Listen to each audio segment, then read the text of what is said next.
Let's make stuffed egg with two simple ingredients, itlog at pork ginaling. Pakuluan mo sa mainit na tubig ang iyong itlog. Then slice into two. I-separate mo lang yung egg yolk nyo sa white egg. Pagkatapos yung i-separate, maghanda ng bawang at sibuyas tapos igisa sa mantika. Igisa mo ang ginaling na baboy at igiling-giling. Ay, ihalo mo pala ng maigi. Pagkatapos mong gumiling, timplahan mo lang ng oyster sauce, magic sarap, toyo at saka asin. Ihalo mo yung egg yolk mo at i-mash mo lang ng very slight. Huwag mo masyadong durugin yung may buo-buo pa. Mas lalong napapasarap ng itlog yung ginaling na baboy mo.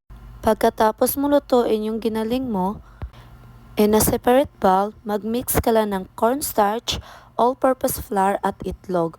Ito yung nagpapathicken sa ating stuffed egg. Ihalo mo lang ito sa niluto mong ginaling. Tinansya-tansya ko lang kung gaano karaming harina ang ilalagay ko. Kung sa tingin nyo malamig na yung ginaling, lagyan nyo na ng ginaling yung itlog. Nasa inyo na kung gaano karami yung ginaling na ilalagay nyo. Iluto mo lang ito sa mainit na mantika. At sada, may masarap ka ng ulam.